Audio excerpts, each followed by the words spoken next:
Principios de abril de 1945, en un aeródromo de la Alemania nazi ocupada. Detrás del frente, George Stevens y su equipo de cámaras capturan imágenes de aviones alemanes mayormente intactos, ahora en manos estadounidenses. Durante los últimos 10 meses, el director de Hollywood, Stevens, ha estado filmando por encargo de la cúpula militar estadounidense en Europa. Lo distintivo de su trabajo es el uso de película en color de 16 milímetros.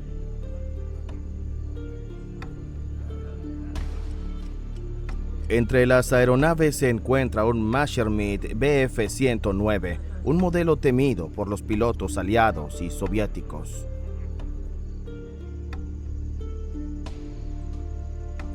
La Luftwaffe alemana no pudo detener a los aliados en el cruce del Rin. El resultado de la guerra en el oeste estaba sellado desde hacía tiempo. Stevens y su equipo fueron testigos del ocaso del régimen nazi.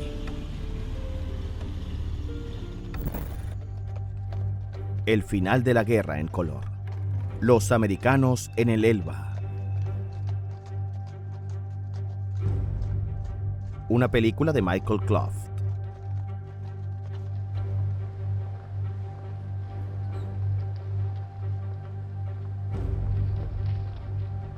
En Bad Windangen, Hiss, Stevens y su equipo filmaron escenas tranquilas. Esta histórica ciudad balneario se había librado de la devastación de la guerra. Era ahora el cuartel general del general estadounidense Omar Bradley y su Estado Mayor, planeando un avance hacia el río Elba. El gobierno militar estadounidense impuso severas restricciones a los civiles, un toque de queda de 7 a 7 y límites de movimiento dentro de un radio de 6 kilómetros de la ciudad. Todos los miembros de la Wehrmacht, las Waffen-SS y las Volkssturm debían registrarse en la oficina del comandante estadounidense.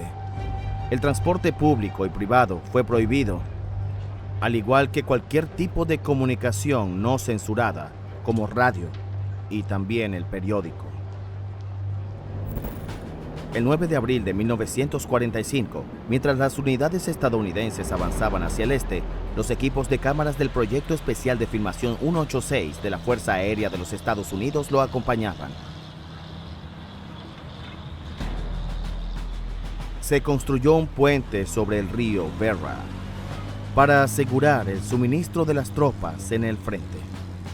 Según informes de inteligencia estadounidense, Hitler había ordenado operaciones en el sur del país, desde su fortaleza alpina. En contra de los deseos británicos, el comandante supremo de los aliados en Occidente decidió dejar Berlín en manos de los rusos. El general Eisenhower informó a Stalin sobre esta decisión.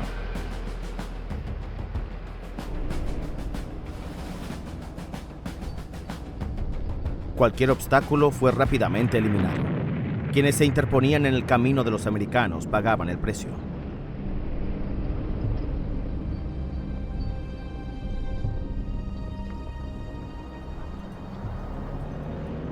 El 9 de abril de 1945, las tropas estadounidenses alcanzaron Eichsfeld, Turingia. Poco antes, los cazabombarderos habían atacado Gunterode, cobrándose 6 vidas. Ahora, la paz reinaba en la pequeña ciudad.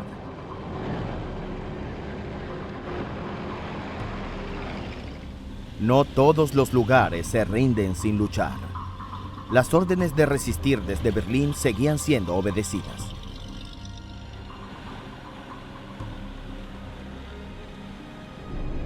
En Turingia, los combates cobraron la vida de muchos soldados estadounidenses también. A camarógrafos se les prohibió filmar a soldados muertos.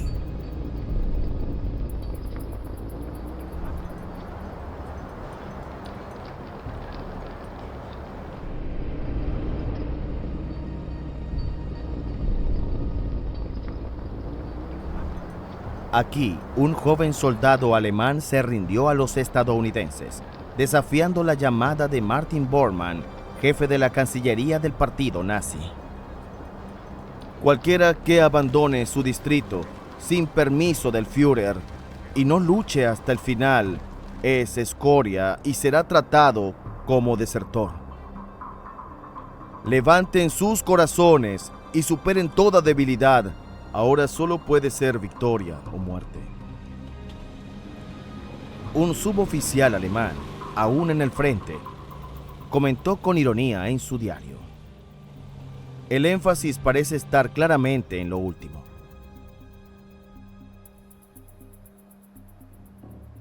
El 9 de abril de 1945, otro camarógrafo del Special Film Project 186 filmó a las tropas estadounidenses reconociendo la situación. Según un informe de inteligencia aliado del día anterior, esto era lo que decía: es evidente que el enemigo no tiene fuerzas suficientes en Occidente para frenar nuestro avance.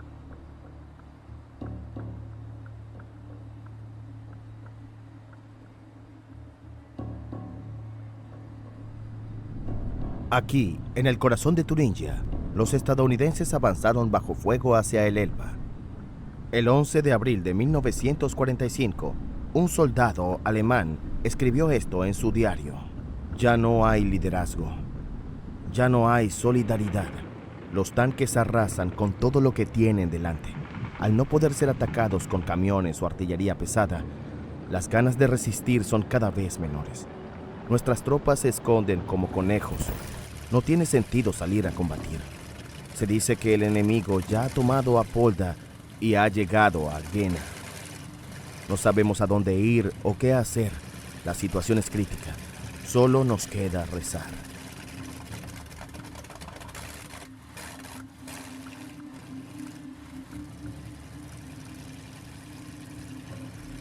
Cualquier resistencia de los alemanes era rápidamente derrotada por la artillería americana. Los americanos marchaban ya por las ciudades derruidas próximas al Elba.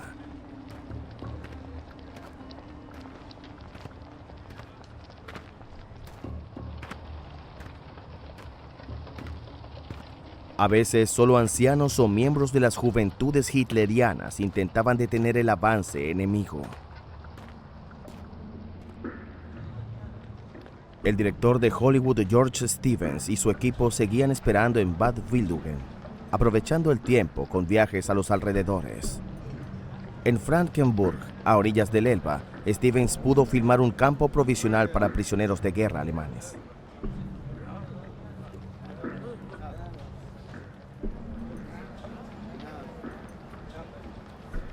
Los estadounidenses se vieron desbordados al tener que alimentar continuamente a cientos de miles de tropas alemanas rendidas. Solo pudieron reunir raciones básicas para sus prisioneros, quienes tuvieron que acampar a la intemperie por falta de refugios adecuados.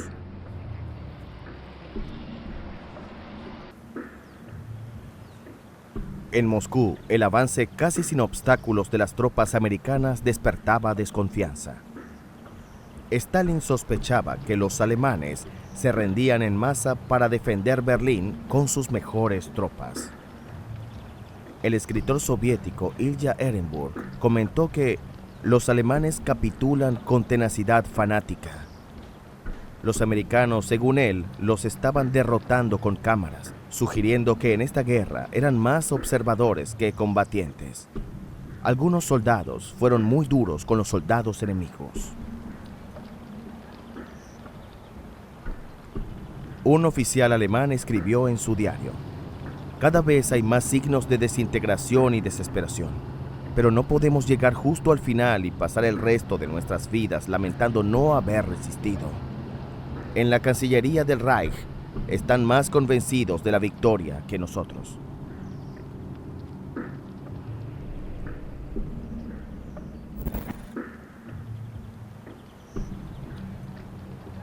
A finales de marzo, cerca de Oberursel, en las colinas de Taunus, los estadounidenses convirtieron un campo alemán para aviadores aliados capturados en un centro de tránsito e interrogatorio para sus propios prisioneros.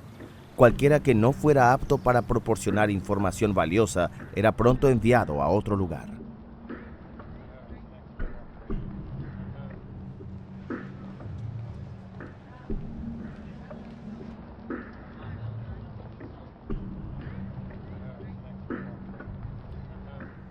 Detrás de la mayoría de los soldados alemanes había años de guerra, enfrentándose a la muerte a diario. Habían visto morir a sus camaradas y habían matado a tropas enemigas y civiles. El sistema por el que habían luchado se derrumbaba, sin preparación para la derrota militar. Sus comandantes solo habían hablado de una victoria final.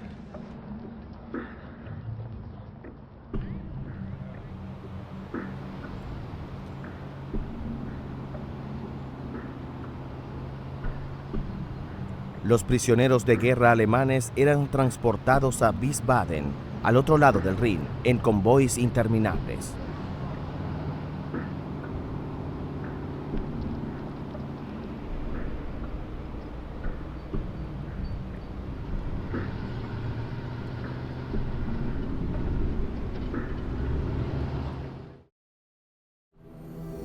La milla de oro en Remagen mostraba vastas zonas cercanas con alambre de espino.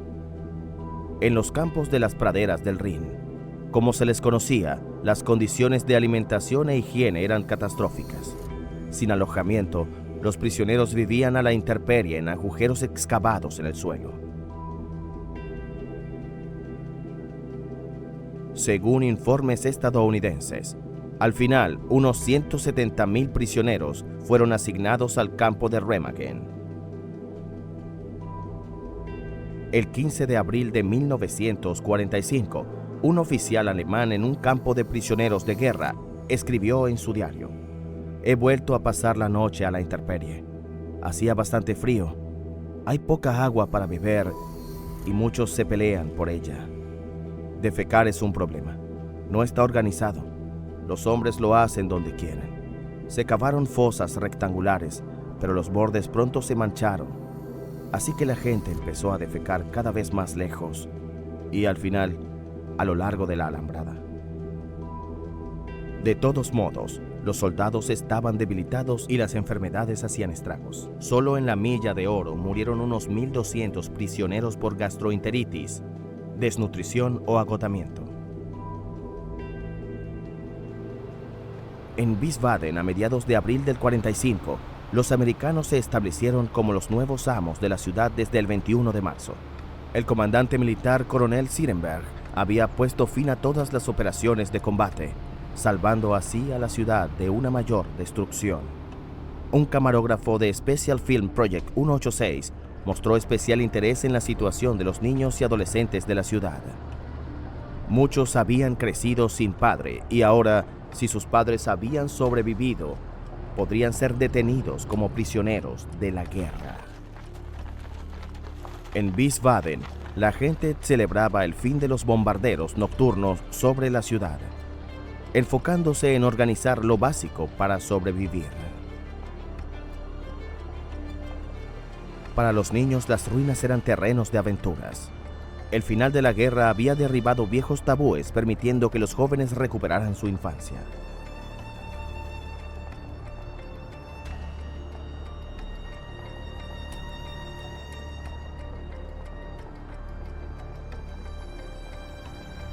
Hace poco, como miembros de las juventudes hitlerianas, se esperaba que defendieran el régimen nazi.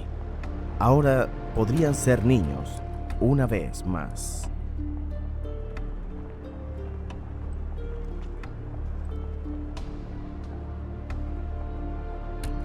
Algunos civiles alemanes aún temían a sus nuevos gobernantes, pero la mayoría sentía curiosidad por la paz que nunca habían experimentado. Los vencedores trajeron no solo chicles y cigarrillos, sino también la esperanza de una vida normal.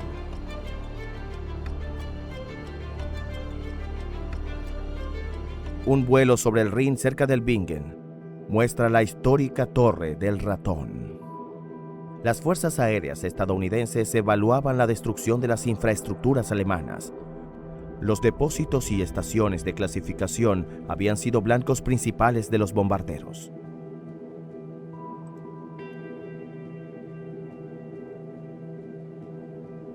Los alemanes habían volado todos los puentes de carretera y ferrocarril sobre el Rin en Wiesbaden y Maguncia. por lo que hubo que construir enormes pontones para sustituirlos.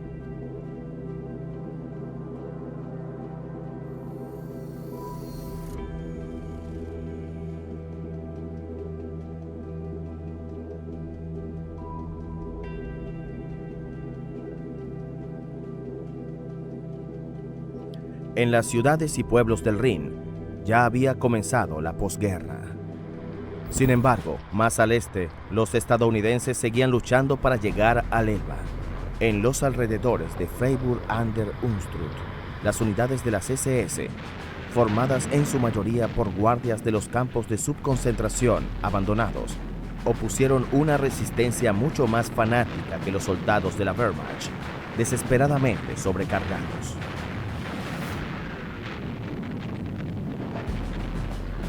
El ejército estadounidense no había cambiado sus tácticas. Todo lo que se consideraba una línea defensiva, como el Palacio de Neuenburg de la Edad Media, fue objetivo de bombardeos masivos de tanques y artillería.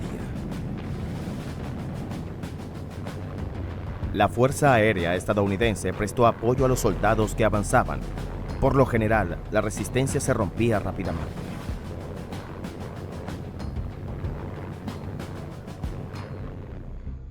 Parece que una caminata de refugiados ha llegado a este pueblo.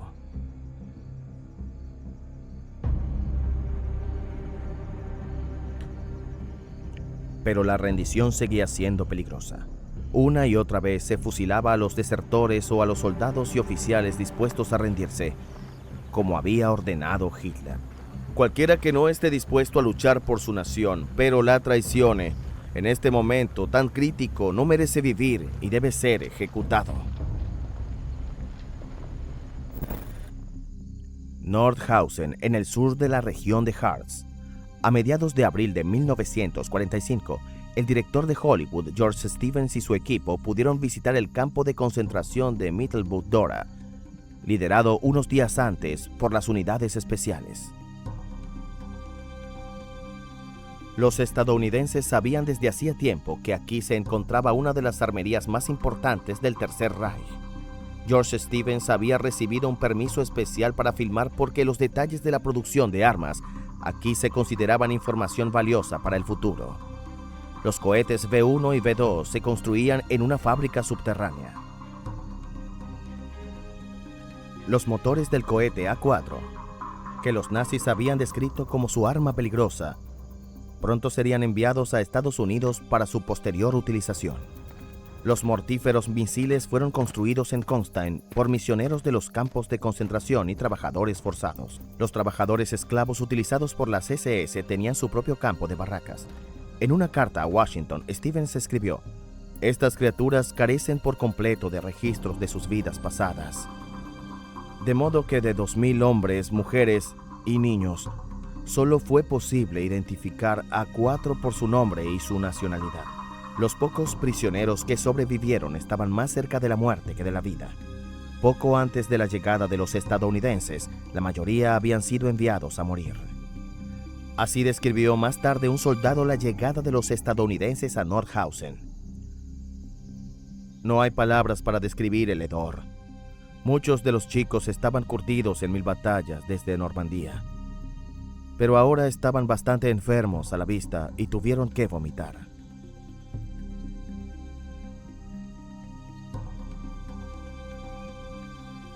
La mayoría de mis compañeros no tenían ninguna razón personal para luchar contra los alemanes. Pensaban que muchas de las historias que habían leído en los periódicos o de las que habían oído hablar eran inventadas, o al menos exageradas. Solo se dieron cuenta de lo que realmente se trataba cuando llegaron a Nordhausen.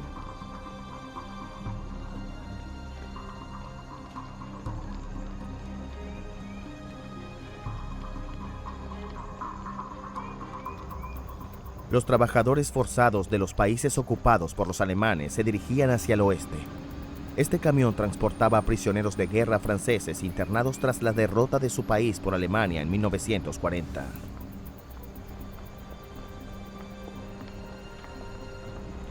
George Stevens y su equipo también visitaron la cercana ciudad de Nordhausen.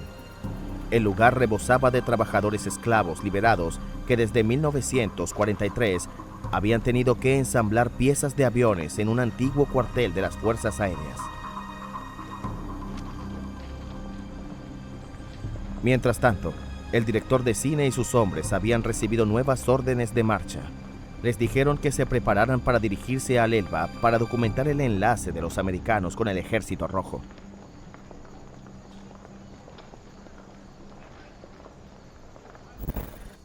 El 16 de abril de 1945, un equipo de cámaras del Special Film Project 186 llega al campo de concentración de Buchenwald, cerca de Weimar.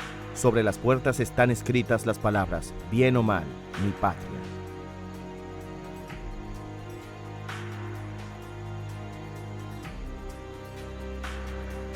La mayoría de los guardias de las SS habían huido 5 días antes. Los internos habían dominado a los esbirros que se habían quedado y habían entregado el campo a las tropas estadounidenses que avanzaban.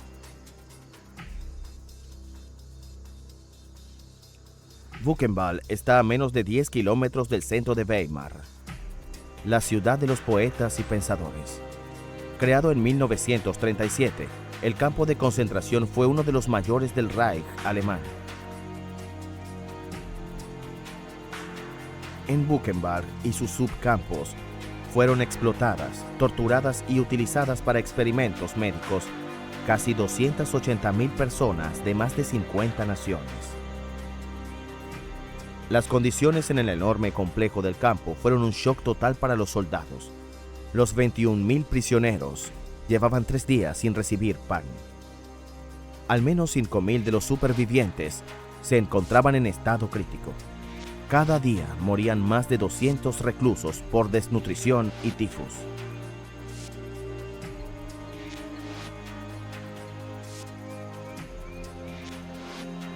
En total, 56.000 personas no sobrevivieron al horror de Buchenwald. Así describió Buchenwald el periodista estadounidense Edward R. Murrow en un reportaje radiofónico. Cuando bajé al final de los barracones, se oyeron aplausos de los hombres demasiado débiles para levantarse de la cama. Sonaban como las palmas de los bebés. Estaban tan débiles. No tengo palabras para casi nada. Los muertos abundan en la guerra, pero los muertos vivientes en un campo. El campo alrededor era agradable a la vista, y los alemanes estaban bien alimentados y bien vestidos. El 16 de abril de 1945, 1.000 ciudadanos de la cercana ciudad de Weimar fueron obligados a visitar el campo. El general estadounidense al mando había decidido que la población debía enfrentarse a la magnitud de las atrocidades.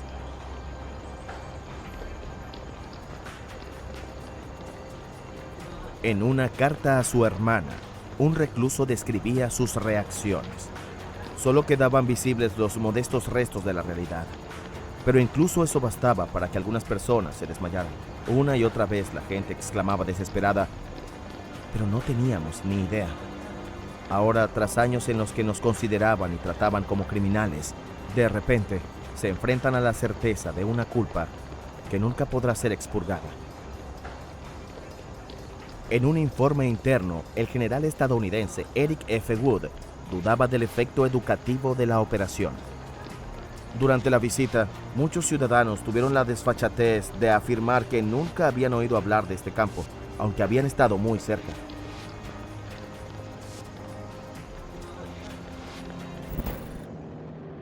...20 de abril de 1945...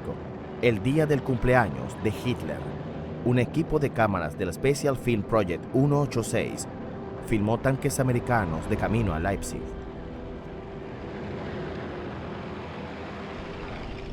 Las tropas de la División de Infantería número 69 habían capturado la ciudad el día anterior. Encontraron muy poca resistencia. Días antes, los combatientes de la resistencia habían estado distribuyendo panfletos de Leipzig en los que se leían eslóganes como «Acaben con la guerra loca de los nazis y saquen las banderas blancas».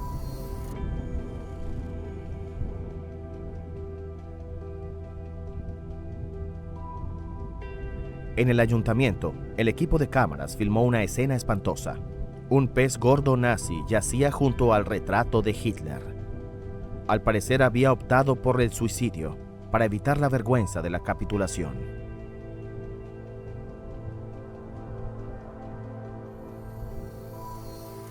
En el despacho del alcalde, junto a su esposa y su hija, se había suicidado también el tesorero municipal Kurt Liso.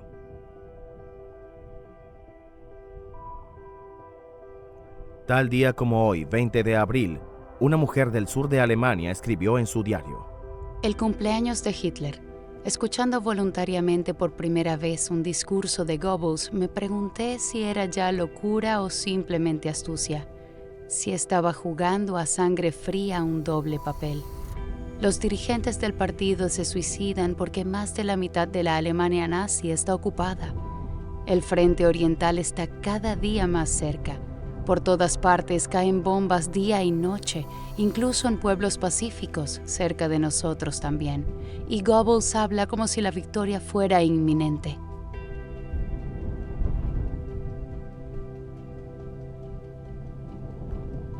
El centro de Leipzig estaba en ruinas.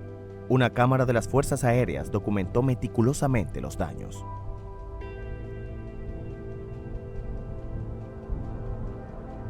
También en Leipzig hubo hasta el final fanáticos que preferían creer en la propaganda antes que mirar la realidad a la cara. Leipzig había caído en la tarde del 19 de abril. Solo los que estaban en el monumento a la Batalla de las Naciones no pensaban rendirse. El comandante militar de la ciudad y unos 300 soldados y miembros de la milicia nacional y de las juventudes hitlerianas estaban atrincherados en el interior. El coronel von Ponset seguía creyendo en la victoria final. Repelió varios ataques estadounidenses en los que murieron y resultaron heridos los defensores. Fue solo cuando un proyectil atravesó la ventana y explotó dentro del monumento que von Ponset estaba dispuesto a negociar y finalmente se rindió.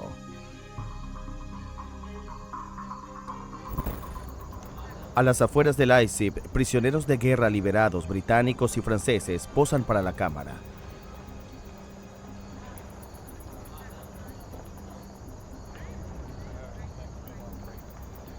Ahora les tocaba a los soldados alemanes prepararse para una larga detención.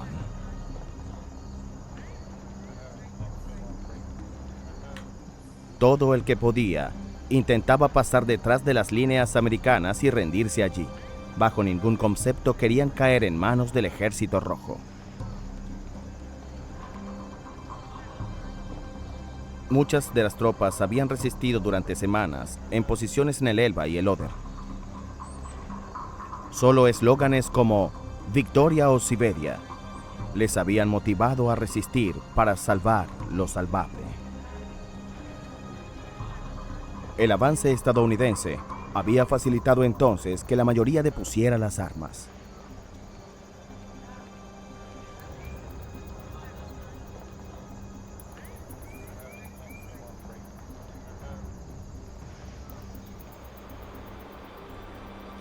...15 de abril de 1945...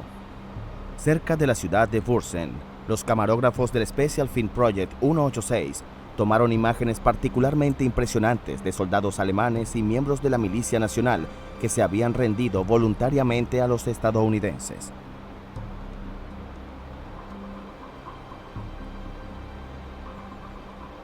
A lo largo de la orilla oeste del Mulde, los americanos habían detenido su avance y tomado posiciones. Así lo habían acordado con el Ejército Rojo, que se acercaba al Elba desde el este. Las unidades de la Wehrmacht que intentaban abrirse paso hacia el oeste se encontraron en tierra de nadie entre los frentes. Según un informe del primer ejército de los Estados Unidos, las tropas enemigas frente a la línea del Moldau temían sobre todo la aproximación de los rusos y ante el temor de convertirse en prisioneros de guerra rusos, cayeron en nuestras líneas para rendirse.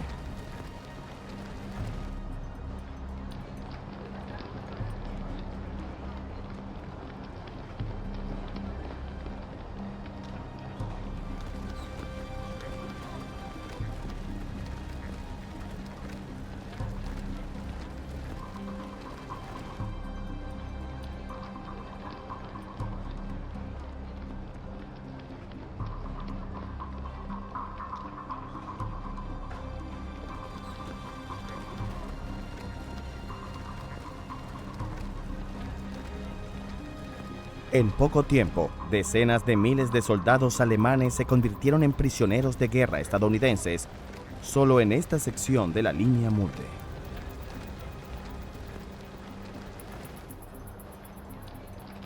Wurzen estaba en tierra de nadie. El día anterior, el alcalde de la ciudad, Armin Greibat, se había rendido a los estadounidenses sin luchar. El 25 de abril, Wurzen rebosaba de refugiados que se dirigían al oeste.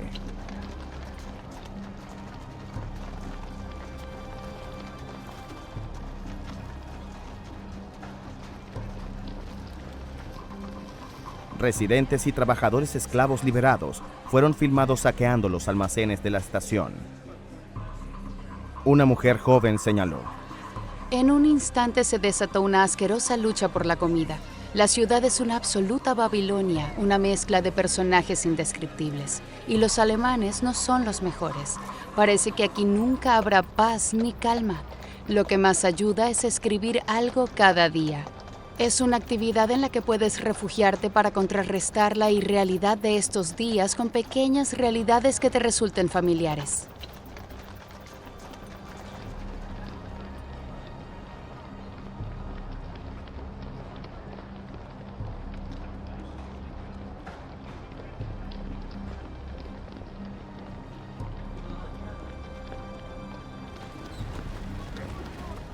Desde 1940, cerca de 1 millón de prisioneros de guerra franceses habían sido deportados al Tercer Reich para sustituir la mano de obra de los trabajadores alemanes convocados por la Wehrmacht.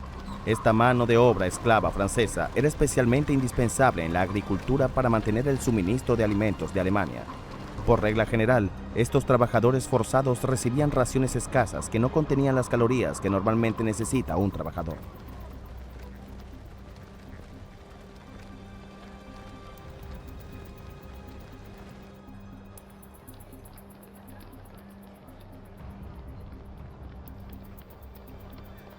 El 25 de abril de 1945, cerca de Wurzen, un camarógrafo del Special Film Project 186 filmó un flujo casi interminable de trabajadores forzados franceses a los que ahora se les permitía regresar a casa.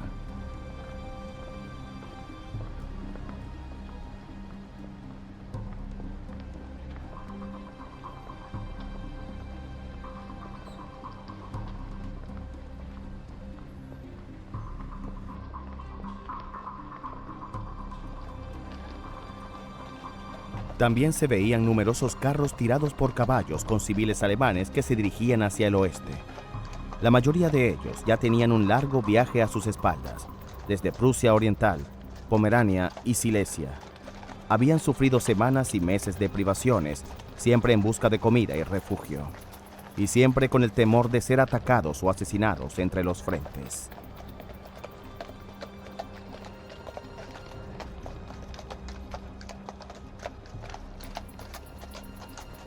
Para estas personas, su destino final y todo su futuro eran aún inciertos.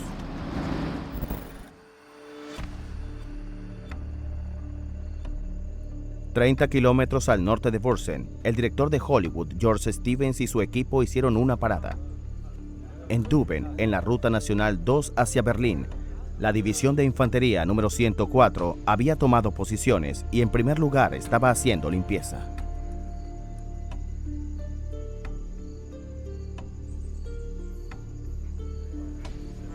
Los lobos de la madera, como se les conocía, llevaban en Europa desde agosto de 1944. Se habían abierto camino a través del bosque Jorge en Holanda y las Ardenas. A principios de abril habían liberado el campo de concentración de Mittelbau-Dora. Ahora habían llegado a la orilla oeste del Mulde y estaban librando las últimas escaramuzas con unidades dispersas de la Wehrmacht y las Waffen-SS.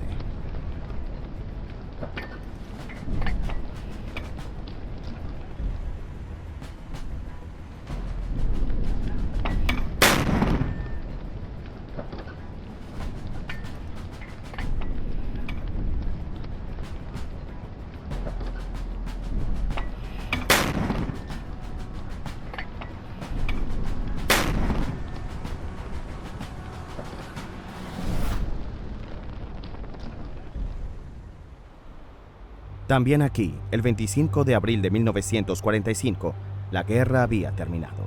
Un gran número de soldados alemanes huyeron a través del Molde.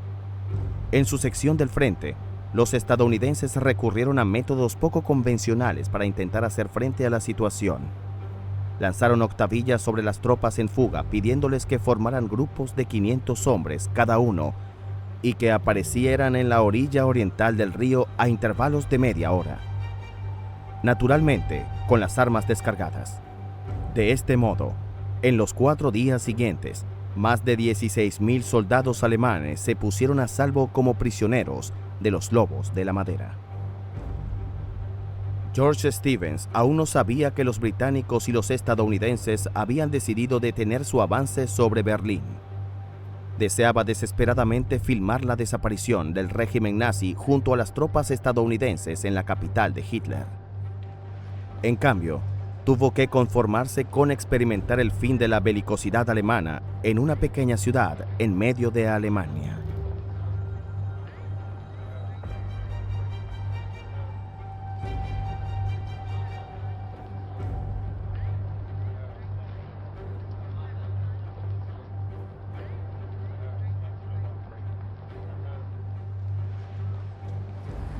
El 26 de abril, George Stevens y su equipo partieron hacia Torgau.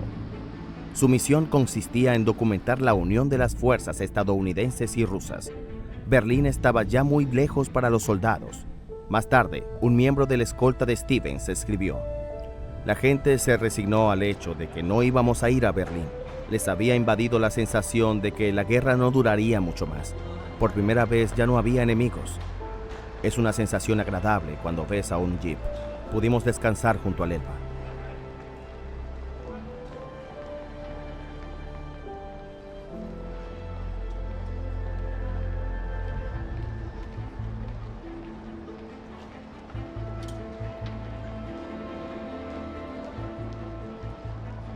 El primer soldado del Ejército Rojo que encontraron les recibió con una sonrisa y la palabra capitalistas. Luego se señaló a sí mismo y dijo: comunista.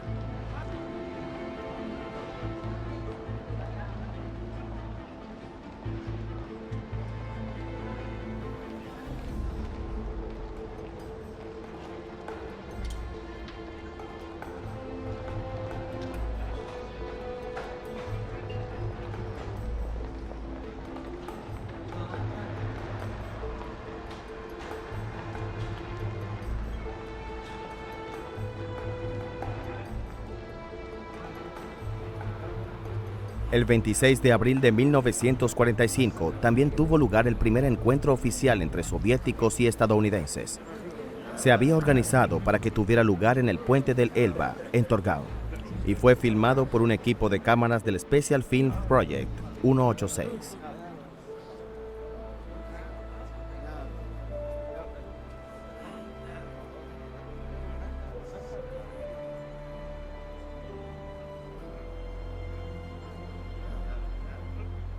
Cada bando había preparado una gran celebración. Las fotos iban a dar la vuelta al mundo.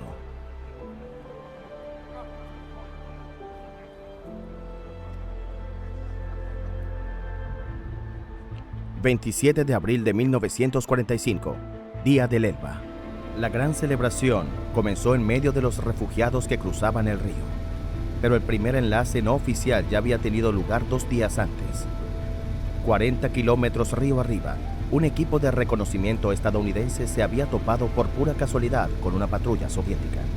No era precisamente un lugar adecuado para un acontecimiento tan simbólico. El espectáculo que tuvo lugar en Torgau el 27 de abril fue bautizado el Encuentro de Oriente con Occidente.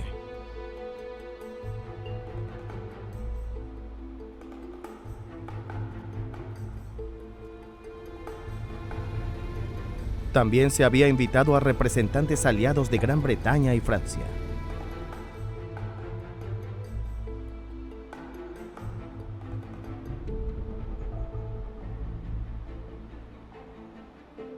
Para George Stevens y su equipo, cada escena era importante. Lograron captar el ambiente desenfadado que reinaba.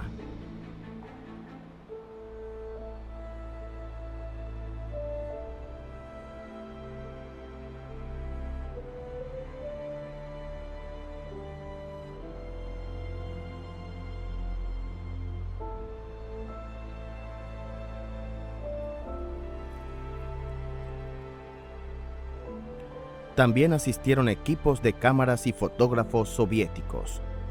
Los rusos se interesaron mucho por el equipo que llevaban los estadounidenses.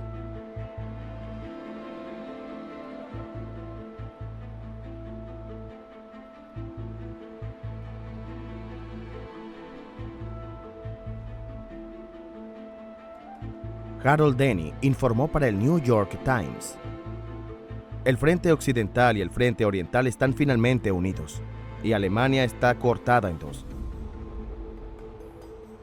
El honor de sellar la unión recayó en el general Corney H. Hodges, del primer ejército, la fuerza que atacó las costas de Normandía el pasado mes de junio y avanzó 700 millas a través de Francia, Bélgica y Alemania hasta este punto. Representando el bando ruso estaba el mariscal Ivan S. Kony del primer ejército ucraniano, que se abrió paso a lo largo de 1.400 millas contra la resistencia más feroz que la historia haya visto jamás.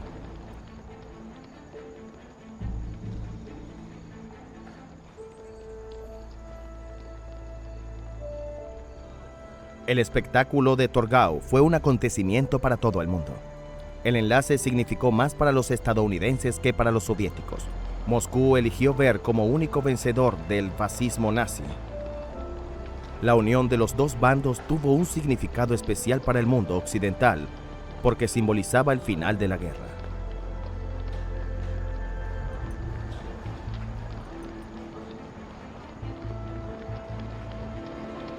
Apenas 2 semanas antes, el presidente estadounidense Franklin D. Roosevelt había muerto repentinamente. Para los dirigentes nazis en Berlín, esto ofrecía un rayo de esperanza de que la alianza de Estados Unidos con Stalin pudiera fracturarse.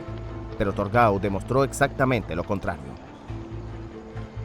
En este día, el nuevo presidente de América, Harry S. Truman, anunció ceremoniosamente que la unión de nuestras armas en el corazón de Alemania tiene un significado para el mundo que el mundo no pasará por alto. Significa, en primer lugar, que la última débil y desesperada alianza de Hitler y su gobierno de gángster se ha extinguido. En su discurso, Truman expresó un deseo que, incluso en ese momento, era poco realista. En segundo lugar, la unión de nuestras fuerzas en este momento nos señala a nosotros mismos y al mundo que la colaboración de nuestras naciones en la causa de la paz y la libertad es una colaboración eficaz que puede superar las mayores dificultades de la campaña más extensa de la historia militar y tener éxito.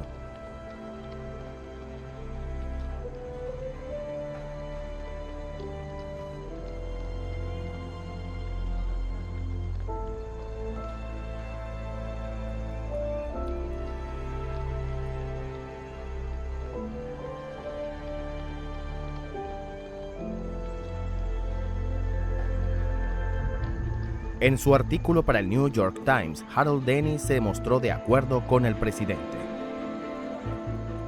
El espíritu con el que se reunieron las tropas americanas y rusas y sus respectivos comandantes fue digno de la gran ocasión. Los rusos nos recibieron con generosa hospitalidad y nuestros hombres respondieron en consecuencia. Desde el momento en el que un puesto avanzado de los rusos recogió a la primera patrulla americana, hubo una celebración casi continua.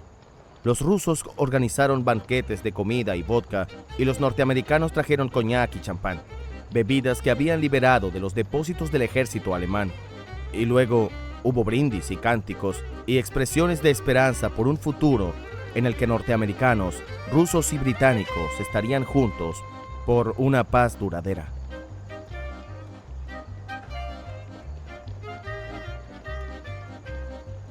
La alianza contra Hitler estaba cerca de su objetivo, pero poco después de conseguir la victoria se desmoronaría.